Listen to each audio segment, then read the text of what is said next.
بسم الله الرحمن الرحيم. بسم الله الرحمن الرحيم.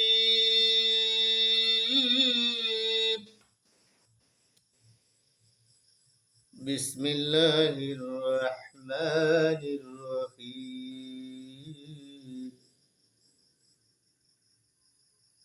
মহান রাব্বুল আলামিন আল্লাহ পাকের নামে শুরু করি। এই বিসমিল্লাহ আল্লাহ পাক পবিত্র কোরআনের প্রথম সেটআপ করে দিয়েছেন এবং এই বিসমিল্লাহ শুধু একটি সূরা বাদে পবিত্র কালামুল্লাহ শরীফের মধ্যে সমস্ত জায়গার মধ্যে আল্লাহ পাক বিসমিল্লাহ সেটআপ করে দিয়েছেন প্রতিটা সূরার প্রথমেই। এবং এই বিসমিল্লাহর মধ্যে আল্লাহ পাকের তাজাল্লি নাম সহ মাওলার নামের গুণ কীর্তন আল্লাহ পাকের সিফতি তাজাল্লি সব এই বিসমিল্লাহর মধ্যে রয়েছে। বলেন সুবহানাল্লাহ। এই বিসমিল্লাহর মধ্যে একটা নয়, দুইটা নয়, 19টা অক্ষর রয়েছে। এই একবার যদি কোনো মুমিন মুসলমান সরকারে দু আলম আশরাফুল আম্বিয়া সাইয়্যিদুল মুরসালিন রাহমাতুল লিল আলামিন খাতামুন নবিয়্যিন নবিয়ে দু জাহান হযরতে মুহাম্মদুর রাসূলুল্লাহ সাল্লাল্লাহু আলাইহি ওয়াসাল্লাম বলেন, একবার যদি কেউ ইয়াকিন এবং ইখলাসের সাথে এই বিসমিল্লাহ জবানটা খুলে দিয়ে পড়ে, আল্লাহ রাব্বুল আলামিন তার ছোট ছোট সগীরা গুনাহগুলো তামাম জিন্দেগীর জন্য মাফ করে দেয়। একবার যদি কেউ এই বিসমিল্লাহ শরীফ পাঠ করে, ও আমার বন্ধুরা, বিসমিল্লাহর মধ্যে 19টা অক্ষর রয়েছে। কাল কিয়ামতের মাঠে যখন হাসর নাসর শুরু হয়ে যাবে, ওই বিসমিল্লাহ তার মাথার উপর কিয়ামতের মাঠে ছায়া ফেলবে। শুধু তাই নয়, এই বিসমিল্লাহ পাঠ করার কারণে আল্লাহ রাব্বুল আলামিন দয়া করে, মায়া করে, মুহাব্বত করে দুজকের 19টা দরজা আল্লাহ রাব্বুল আলামিন বন্ধ করে দিবে।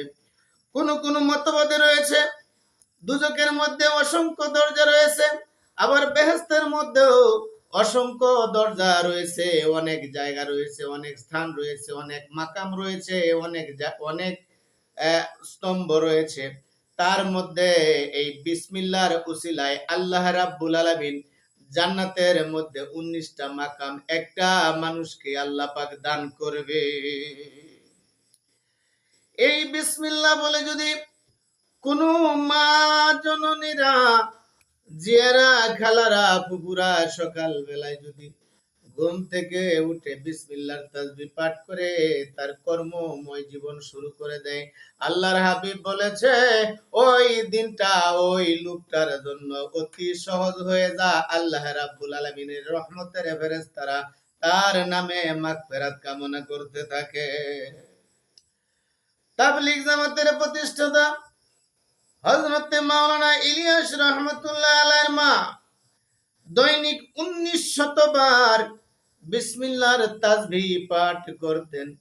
ও আমার বন্ধুরা, আমি বলতে চাই এই 1900 বার বিসমিল্লাহর তাসবিহ পাঠ করার কারণে তার গর্ভের মধ্যে আল্লাহ রাব্বুল আলামিন ইলিয়াস রহমাতুল্লাহ আলাইহির জন্ম দিয়েছে। শুধু তাই নয়, গবেষণায় দেখা গেছে দেশ বিদেশে বিভিন্ন ভাবে তথ্য নিয়ে দেখেছি, হাদিস কুরআন তালাশ করে দেখেছি, ইতিহাস তালাশ করে দেখেছি, এই বিসমিল্লাহর বদৌলতে আল্লাহ রাব্বুল আলামিন বান্দার অসংখ্য বিপদ আপদ মাফ করে দেয়।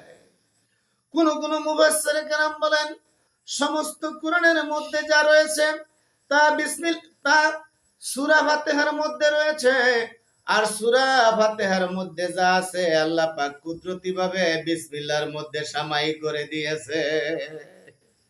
এজন্য বিসমিল্লাহ বেশি বেশি করে পাঠ করো, বিসমিল্লাহ বেশি বেশি করে জপো। এই বিসমিল্লাহর মধ্যে যদি 10টা করে নেকি ধরা হয় প্রতিটা হরফের মধ্যে, ও আমার বন্ধুরা 19টা হরফের মধ্যে কত নেকি হয়ে যায়? সর্বনিম্ন সওয়াব হলো এক অক্ষরের জন্য 10 নেকি, উপরে হলো 70 গুণ পর্যন্ত বৃদ্ধি পায়। আজকের এই মহতিগণে এই ছোটখাটো মাহফিলের মধ্যে আমি বলতে চাই বন্ধুরা, এত আমল করা সম্ভাবনা অনেকে করেন না।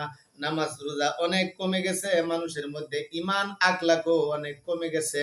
কিন্তু ছোট্ট একটা আয়াত কোরআনের প্রথম আল্লাহ রাব্বুল আলামিন তার কুদরতি ভাবে সেটআপ করে দিয়েছেন। এই এই আয়াতরা যদি বেশি বেশি করে পাঠ করেন, আল্লাহ রাব্বুল আলামিন কুদরতি ভাবে আপনাকে হেফাজত করে নেবে। ও আমার বন্ধুরা, তাফসীরের কিতাবের মধ্যে এসেছে, দেখা যায় কোন মানুষ যখন ঘর থেকে বের হয়ে যায় আর পরক্ষণে বিসমিল্লাহির রহমানির রহিম পাঠ করে, আল্লাহ রাব্বুল আলামিন যদি তার জন্য ওই রাস্তার মধ্যে কোনো প্রকার বিপদ আপদ ধার্য করে থাকে, এই বিসমিল্লাহর উসিলায় আল্লাহ রাব্বুল আলামিন তাকে হেফাজত করে নেয়। কেন? অ্যাস্ট্রোলজিক্যালের মধ্যে রয়েছে শনির রাহু, শনির দশায় গ্রাহুকে গ্রাস করার কারণে মানুষ বিভিন্নভাবে শনির দশায় আক্রান্ত হয়, দুর্ঘটনায় আক্রান্ত হয়, বিপদে আক্রান্ত হয়। বন্ধুরে, আল্লাহর কোরআন বলছে একমাত্র বিসমিল্লাহর তাসবিহ পাঠ করলে ওই শনির দশাগুলো থেকে আল্লাহ রাব্বুল আলামিন মুক্ত করে দেয়। যদি কোনো মুমিন মুসলমান হোক, যেই হোক না কেন বন্ধুরা আমার, কোন মানুষ যখন বিসমিল্লাহর তাসবিহ পাঠ করে কিন এবং ইখলাসের সাথে, কোন বিদ্যার্থী স্টুডেন্ট তো আলেবে এলেম বা স্কুল কলেজের যে কোনো প্রকার ছাত্রই হোক না কেন, যদি সে বিসমিল্লাহর তাসবিহ পাঠ করে তার স্টাডি শুরু করে দেয়, তার লেখাপড়া শুরু করে দেয়, আল্লাহর রহমতের শক্তি থেকে, আল্লাহ রাব্বুল আলামিনের ইলমে আজলি থেকে ইলম অর্থাৎ জ্ঞান তার মাথার ভিতরে ঢুকাইয়া দেওয়া। এই বিসমিল্লাহর মধ্যে এমন সুন্দর মর্তবা আল্লাহ রাব্বুল আলামিন রেখেছেন, যেই মর্তবার কারণে অন্তরটা পর্যন্ত পরিষ্কার হয়ে যায়। ও আমার বন্ধুরা, এই বিসমিল্লাহ বেশি করে পাঠ করলে স্মৃতি শক্তি বৃদ্ধি পায়, মেধা শক্তি বৃদ্ধি পায়, শারীরিক মানসিক ভাবে সুস্থতা ফিরে আসে। বিসমিল্লাহ শুধু একটা কোরআনের আয়াত নয়, বিসমিল্লাহ শুধু কোরআনের একটা অংশ নয়, সূরার প্রথম অংশ নয়, এটা মানুষের জন্য একটা শেফা হিসাবে আল্লাহ রাব্বুল আলামিন রহমত হিসাবে দুনিয়াতে নাজিল করে দিয়েছে। আমরা যদি এই বিসমিল্লাহর আমল করি, আল্লাহ রাব্বুল আলামিন এই বিসমিল্লাহর উসিলাতে আমাদেরকে অনেক প্রকার বিপদ আপদ থেকে হেফাজত করে নেয়। শুধু তাই না, বিসমিল্লাহ বলে যদি কোনো খাবার রান্না করা হয়, অর্থাৎ খাবার তৈরির শুরুতে যদি বিসমিল্লাহর তাসবিহ পাঠ করা হয়, ওই খাবারের মধ্যে আল্লাহ রাব্বুল আলামিনের রহমতের শক্তি দ্বারা তাতে বরকত বাড়ায়া দেওয়া হয়।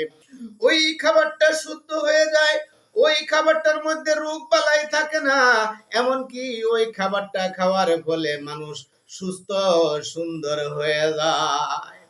যেই খাবারের মধ্যে বিসমিল্লাহ আছে, যেই খাবারটা তৈরি করে বিসমিল্লাহর তাসবিহ পাঠ করে, যেই খাবারটা তৈরি করার সময় বিসমিল্লাহর তাসবিহ পাঠ করে, বন্ধুরে অনেক উলামার মুখে শুনেছি ওই খাবারটা নাকি আল্লাহ রাব্বুল আলামিনের পক্ষ থেকে স্পেশাল ভাবে পবিত্র করে নেওয়া হয়। আর পবিত্র খাবার যদি দেহের মধ্যে ঢুকে, দেহের মধ্যে প্রবেশ করে, আর ওই খাবারের উসিলায়, ওই বিসমিল্লাহর উসিলায় আল্লাহ রাব্বুল আলামিন দেহটাকে পবিত্র করে নেয়। যেই লোকে বিসমিল্লাহর তাসবিহ ও আমার বন্ধুরা আমল করে, ওই লোকটা কোনো প্রকার গ্রহিত কাজ করতে পারে না, কোনো মন্দ কাজ করতে পারে না, কোনো মন্দ কাজের সাথে সম্পৃক্ত থাকতে পারে না।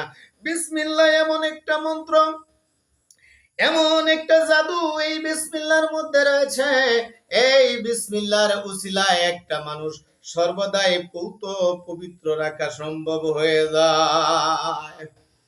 আমি আমার জীবদ্দশায় দেখেছি, যখন কোনো কাজ বিসমিল্লাহর তাসবিহ পড়ে শুরু করি, আল্লাহর রহমতে ওই কাজটা ইজি হয়ে যায়। এমনকি যখন দেশ বিদেশে বিভিন্ন মাহফিলের মধ্যে চলে যাই, যাওয়ার সময় অনেক সময় আমি বিসমিল্লাহর তাসবিহ পাঠ করে আমল করে যাই, আর আল্লাহ রাব্বুল আলামিন ওই মাহফিলটা আমাদের জন্য আমার জন্য সহজ করে দেয়। বিসমিল্লাহ এজন্য বেশি বেশি করে পাঠ করো রে বন্ধুরা আমার। আমার জীবনে একটা স্মরণীয় ঘটনা রয়েছে। ভারতের মধ্যে আমি ওই সময় ওখানে একটা অধ্যয়নের বিষয় নিয়ে গেছি, লেখাপড়া করতাম। সেখানে একটি মন্দিরের কাছে চলে গেলাম। অনেক হিন্দু লোক ওই এলাকায় বাস করে। একজন প্রবীণ লোক, যার বয়স প্রায় 130 বছরের উপরে। আমি তার কাছে গেলাম। তাকে, তার বাড়ির পাশেই আমি থাকি। আমি তার সাথে বড় মহাব্বত ছিল। আমি তাকে একদিন বললাম যে আমাকে কিছু উপদেশ দিয়ে দেন, আমাকে কিছু ভালো কথা বলে দেন, আমি বাংলার জমিনের ছেলে, বাংলার জমিনে চলে যাব। ওই লোকটা আমার মাথায় হাত দিয়া বললেন, বাবা আপনি বাংলার জমিনে চলে যাবেন, আমি একটা উপদেশ দিয়া যাই, আপনি যেখানেই থাকেন, যেই হাল হকিকতে থাকেন, সর্বদাই আপনি বিসমিল্লাহর তাসবিহ পাঠ করবেন। বন্ধুরে, হিন্দুর পাদ্রী, হিন্দু পুরোহিত হয়েও সে বিসমিল্লাহর উপদেশ দেয় আমার মতো মুসলমানের ছেলেরা ছেলেকে। আর আমরা মুসলমান হইয়া সারা দিনে জবানে একবারও বিসমিল্লাহ উচ্চারণ করি না। কত প্রকার গান গাই, কত প্রকার সঙ্গীত চর্চা করি, কত প্রকার গজল চর্চা করি, অশ্লীল কথাবার্তা বলি, বিভিন্ন কথার সাথে সম্পৃক্ত হয়ে যায়, হাসি ঠাট্টা করি, কিন্তু বিসমিল্লাহ জবান থেকে 24 ঘন্টার মধ্যে কয়বার বের হয়ে আসছে আমি আপনাদের কাছে প্রশ্ন রেখে গেলাম। একবার বিসমিল্লাহ তো দূরের কথা, সারা 24 ঘন্টার মধ্যে এমন মানুষ বাংলার জমিনে অহরহ রয়েছে যে বিসমিল্লাহ উচ্চারণ একবারও করে নাই। এমন মানুষও খুঁজলে তালাশ করে পাওয়া যাবে এক সপ্তাহের মধ্যে বিসমিল্লাহ একবারও বলে নাই। ও আমার বন্ধুরা, আমি দেখেছি যে এই মহিলা বিসমিল্লাহ বেশি তাসবিহ পাঠ করে, বিসমিল্লাহর আমল করে, তার হাতের রান্না বাড়াও অনেক সুস্বাদু হয়ে যায়। আল্লাহ বলছে বিসমিল্লাহর মধ্যে আমার শানে তাজাল্লির বরকতি নাম আছে, আমার আল্লাহর কুদরতি নাম এই বিসমিল্লাহর মধ্যে সামায় আছে। হাদিসের কুদসির মধ্যে আল্লাহ রাব্বুল আলামিন এক জায়গার মধ্যে বলে দিয়েছে, পৃথিবীর মানুষেরা রে, যখন তোরা বিসমিল্লাহ বেশি বেশি করে পাঠ করস, বিসমিল্লাহর আমল করস, বিসমিল্লাহর তাসবিহ পাঠ করস, আল্লাহ রাব্বুল আলামিন ডাক দিয়া ওই রহমতের ফেরেশতাদেরকে ডাক দিয়া বলে, ও ফেরেশতারা রে, ওই দুনিয়ার জমিনে এই বান্দা কিসের তাসবিহ পাঠ করে? ফেরেশতারা বলে, আল্লাহ ওই বান্দা বিসমিল্লাহর তাসবিহ পাঠ করতেছে। আল্লাহ রাব্বুল আলামিন ডাক দিয়া বলে, ও ফেরেশতারা রে, ওই বান্দা কেন পাঠ করে? আল্লাহ ডাক দিয়া বলার পর ফেরেশতারা বলে, আল্লাহ এই লোকটা রোগে আক্রান্ত, এই লোকটার সমস্যা আছে, এই লোকটার বিভিন্ন মনের বাসনা কামনার জন্য বিসমিল্লাহর তাসবিহ পাঠ করতেছে। আল্লাহ রাব্বুল আলামিন আরশ আজিমের মধ্যে থেকে ডাক দিয়া বলে, ও রহমতের ফেরেশতারা, যাও গো ওই বান্দাকে সুসংবাদ দিয়ে আসো, আমি ওই বান্দাকে তামাম জিন্দেগীর জন্য কবুল করে নিলাম। লা ইলাহা ইল্লাল্লাহ, লা ইলাহা ইল্লাল্লাহ, লা ইলাহা ইল্লাল্লাহ, মুহাম্মাদুর রাসূলুল্লাহ।